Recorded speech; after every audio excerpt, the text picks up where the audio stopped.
Hello internet people, it is I, Emily.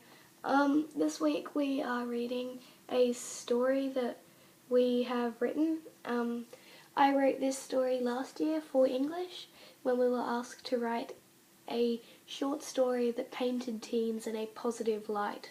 And I wrote about cancer, because that's the way my brain works. It's called Carpe Diam and all that, and I got an A+ for it, so you can be the judge. I've also got a cold at the moment, so I sound terrible. Just go with it. Brian walked quickly through the halls of the hospital, his black Converse sneakers making no sound on the carpeted floor. He wore a plain black top under a light grey cardigan, its sleeve pushed down, hiding the small tattoos of a star and a heart on his forearm. To this day, he didn't know how he'd gotten them. He had woken up on Harry's couch with a pink feather boa, 2 tattoos, and the worst headache imaginable. He hadn't drunk since. Harry was always around whenever bad decisions were made. He embraced bad decisions. He lived for them. Live every day like it was your last, he used to say.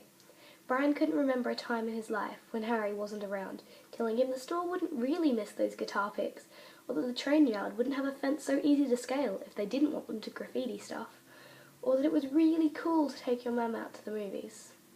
He stopped in front of the door, his eyes glancing over the silver, shiny plaque on its centre. Cancer ward.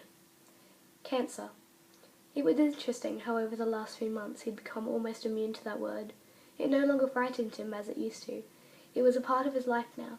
He sucked in a deep breath and plastered a smile to his face. He opened the door and walked through the yard to the furthest bed. Yard? Ward. The body in the bed was turned on its side, looking out the window, facing the cloudy sky.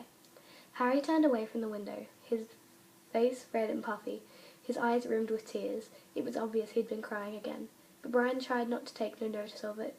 Harry's normally brown, scruffy hair was almost gone now, small tufts of it appearing like some alien moss on a ghostly white scalp.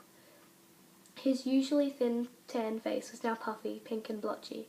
His eyebrow piercing had been removed, leaving small holes just above his left eye, hardly noticeable. But it was the small changes that Brian seemed to pick up on the most. How the bands round his wrists had been replaced with hospital tags, or how thin his hands were. Nice hairdo, Brian commented, smiling. I'm sure my mum loves it, Harry responded in mock falsetto voice. She hasn't had to say, get that fringe out of your eyes, for over 4 months. I do like it, laughed Brian. Really brings out the colour of your eyes? Well, don't get used to it. They're stopping the chemotherapy tomorrow, he muttered as he turned back to the window. Wow, really? That's great, isn't it? I mean, you can... Brian stopped. Harry's face had screwed up. No, it's not. They've given up. They've told me it's no use. Wait, what? Brian felt a crushing sensation in his chest. I'm going to die, Brian. They told me. It's no use. The cells have mutated too much. It's spreading. They won't tell me exactly, but I only have a couple of months to live. No, this can't be happening. Brian fought back tears. It was going well. They said you were fine. What happened? Cancer won, he said with a grim smile. They just looked at each other, not speaking, not crying, just thinking. When we were younger, Harry said quietly after a while, I thought we could do anything. We could fly given half the chance. I want those days back. I want to be free again, Bri. I want to fly. He looked longingly out the window. The silence was interrupted by the entrance of one of the nurses.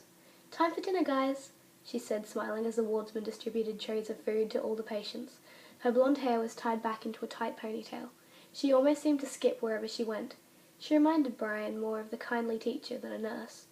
He felt sure she would give them stickers for being good boys, and he wondered how hard it must be to keep so happy when you're confronted by death every day. He supposed it was just an act put on for the patients. After all, didn't he, Brian, do the same for Harry too? He figured happiness was a choice. Some people choose to see only life's disappointments and unfairness, and some people were filled with joy and gratitude for the small gifts each day brought. Brian admired that quality and longed for it. The nurse spotted him. Goodness, you again? She laughed. We're going to have to charge you board and lodging if you stay around any longer. Now, I think it was best if you left. Harry needs to eat, and he can't do that with you eyeing off his chocolate pudding, can he? Oh, fine. Brian stood up in mock defeat. But how can you blame me? Those things are so good. The next day, Brian briskly walked into the hospital, Only a brief wave to the receptionist. He burst into the ward and all but ran to Harry's bed. "Harry, get up." "What? Huh? Food?" Harry sat up slowly, wiping the sleep from his eyes. Seeing Brian, he asked, "What time is it?" 9 o'clock. Harry swore. "They let me sleep in all day?" "No," said Brian, laughing. 9 in the morning." "Well, what are you doing here?" he asked, slightly embarrassed. "Right now, I'm having a pointless conversation when I could be doing really interesting things. The doctor says you're allowed to go outside and do stuff, so get dressed. Get up. I brought things for you to change into." He threw a bundle of rolled-up clothes at Harry and laughed as it unfolded in mid-air, scattering clothes everywhere. Walking through reception, Harry called a greeting to his doctor, who looked up from the clipboard he was holding. "Hi, boys," he responded cheerfully. "Have a great day. Be sure to jump at every opportunity that comes your way." He laughed at his own wit. "What was that about?" Harry whispered when they were out of earshot. "Nothing," Brian replied quickly. "His idea of a joke, I guess." As he went through the doors, Harry had never felt so free. "I had almost forgotten what it was like to be outside," he remarked. Well, don't get used to it. Don't get used to it. I don't want you running around like an excited 2-year-old. You'll cramp my style," he teased. I'd forgotten what it felt like to wear jeans. Damn, I miss them. Hospital gowns just aren't as cool. "Please calm down." "Fine, where are we going anyway?" "Secret." "Oh, come on," he pleaded. "No, it's a surprise. Here's the car." An hour later, Brian decided that they were finally close enough. "This," he said, clutching a blindfold, "is for extra security. I want you to be very surprised." "Hurry up. This is getting ridiculous. If I knew where I was, I'd threaten to go back home, but I'm not quite sure how to get there." They walked for 5 minutes until Harry could hear an incessant thumping noise. The sound intensified with every step he took until it was almost unbearable. He felt the blindfold being taken off. Sunlight blinded him momentarily, and his eyes adjusted. He saw odd bulbous shapes like shiny lumps looming in the darkness. Like he used to imagine years ago that dragons might have looked like, uncoiling from a deep sleep. Excitement exploded in his chest. "This," Brian announced, "is for you." Harry and Brian clung to the doorframe of the helicopter, watching the familiar landmarks getting smaller and smaller and smaller and smaller as they rose in the morning air. Harry tugged nervously on the harness binding he and Brian to the 2 parachute instructors. "You can back out now," Brian assured him, "if you want to." "Really?" he said, questioning Brian. "No." "Right-ho," yelled one of the instructors. "Carpe Diam and all that." They were launched out of the helicopter, before either of the boys knew what was really happening. The moment of breathtaking weightlessness seemed to go on forever. They started to fall rapidly, screams of fear and delight trailing behind them in the empty sky. The rush was nothing like either boy had ever experienced, the freezing air stinging their faces, their light blue body suits rippling and waving about in the wind. "Brian," Harry screamed, laughing. "I'm flying. I'm really flying."